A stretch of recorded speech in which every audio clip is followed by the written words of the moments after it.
संघ प्रदेश दमन में रहने वाले आदिवासी समुदाय द्वारा 13वां आदिवासी दिवस हर्षोल्लास के साथ मनाया गया। नानी दमन में भैंसरोल चार रास्ता के पास कोली पटेल समाज के छोटे हॉल में समाज द्वारा एक विशेष कार्यक्रम का आयोजन किया गया, जिसमें मोटेरे द्वारा समाज के युवाओं एवं छोटे बच्चों के साथ मिलकर आदिवासी नृत्य एवं अन्य सांस्कृतिक कार्यक्रमों का सुंदर आयोजन किया गया। आज के इस खास मौके पर दमन जिला आदिवासी समाज के अध्यक्ष धीरूभाई धोड़ी ने समाज के लोगों को विश्व आदिवासी दिवस की शुभकामनाएं दी। कमिटी છે એક છે આપણા દોસ્તો એક છે આપણે અહીં આકર્ષિત થવાના હતા, પરંતુ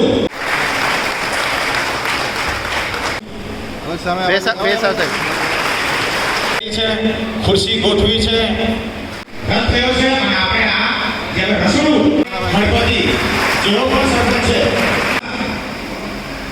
સૌપ્રથમ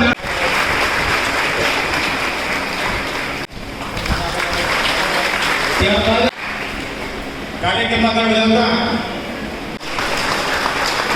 ત્યારબાદ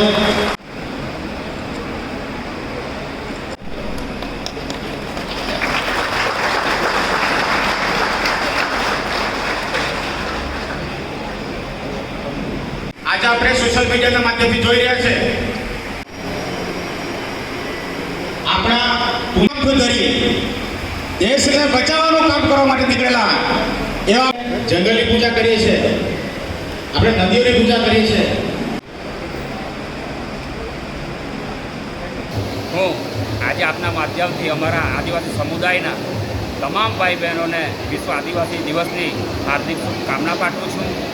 આજે અમે દમણ જિલ્લા આદિવાસી સમાજ તરફથી પૂરા દમણના આદિવાસી સમુદાય તરફથી અમે આજે 13મો જિલ્લા આદિવાસી દિવસની ઉજવણી કરવા જઈ રહ્યા છે।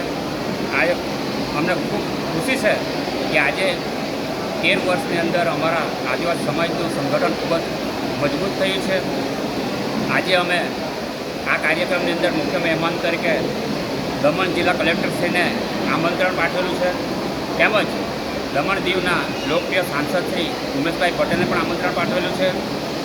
આ કાર્યક્રમ કરવાનો મુખ્ય હેતુ અમારી સંસ્કૃતિ, અમારી વિરાસત, વન, જંગલ, જમીન બચાવવાનું છે। આજે પૂરા ભારતની અંદર અને પૂરા વિશ્વની અંદર આ આદિવાસી દિવસની ઉજવણી થઈ રહી છે।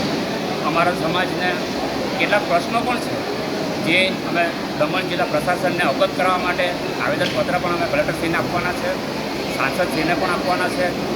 તેમાં થોડા ઘણા જે પ્રશ્નો છે જે અમારા સમુદાય માટે, અમારા આદિવાસી સમુદાયના ઉત્થાન માટે જે આદિવાસી ભવન બનાવવામાં આવેલું છે ત્યાં અત્યારે શિક્ષા સદન બનાવી દેવામાં આવ્યું છે, તો અમારા સમાજ તરફથી બધાની લાગણી અને માંગ છે કે તે સમુદાય તે હોલની અંદર અમને પણ 2 કમરા અત્યારે હાલમાં આપવામાં આવે।